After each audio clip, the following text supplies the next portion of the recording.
రక్షాబంధన్ ఎందుకు జరుపుకుంటారో మీకు తెలుసా? శిశుపాలుడు పుట్టగానే శ్రీకృష్ణుడు శిశుపాలుడి తల్లి శృతీదేవికి ఒక మాట ఇచ్చి ఉంటాడు. శిశుపాలుడు 100 తప్పులు చేసి ఎప్పుడైతే 101 తప్పు చేస్తాడో అప్పుడు వెంటనే ఇతన్ని నేనే హతమారుస్తాను అని శిశుపాలుడి తల్లి అయిన శృతీదేవికి చెబుతాడు. ఈ శిశుపాలుడు పెద్దయి ఒక క్రూరమైన రాజులాగా తయారవుతాడు. అలా కొన్ని సంవత్సరాల తరువాత ధర్మరాజు పట్టాభిషేకానికి అందరూ వస్తారు. శిశుపాలుడు కూడా వచ్చి ఉంటాడు. ఎప్పుడైతే శ్రీకృష్ణుడు అక్కడికి వస్తాడో అక్కడున్న వారందరూ శ్రీకృష్ణుడికి ఇచ్చే మర్యాద చూసి శిశుపాలుడికి కోపం పెరిగిపోతుంది. నిండు సభలోనే శ్రీకృష్ణుడిని వీడు ఎందులో గొప్ప, దేనిలో గొప్ప, వీడు నా కాళ్ళకి ఉన్న దుమ్ముతో సమానం అని నోటికి వచ్చిన మాటలు అంటూ శ్రీకృష్ణుడిని అవమానిస్తూ ఉంటాడు. ఎప్పుడైతే 100 తప్పులు దాటుతాయో కృష్ణుడు తన సుదర్శన చక్రంతో శిశుపాలుడు తల వేరు చేస్తాడు. అందరూ ఆ దృశ్యాన్ని చూసి పారిపోతుంటే ద్రౌపది మాత్రం కృష్ణుడు సుదర్శన చక్రం వదిలినప్పుడు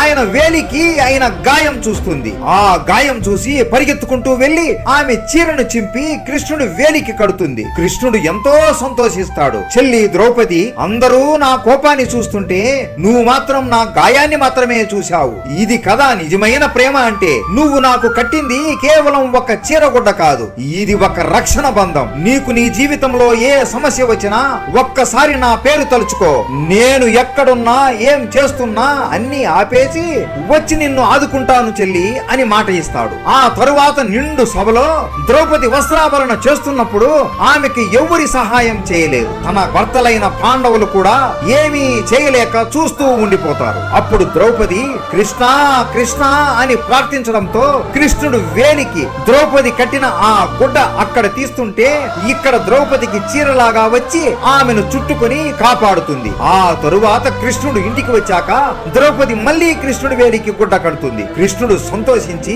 ఇక నుండి ప్రపంచంలో ఉండే అక్క లేదా చెల్లెలు తన అన్న లేదా తమ్ముళ్ళకి ఈ రక్షణ బంధం కడతారు. అన్న తన చెల్లికి రక్షణగా లేదా తమ్ముడు తన అక్కకి రక్షణగా ఉండాలని ఈ పండుగ జరుపుకుంటారు అని వరం ఇస్తాడు.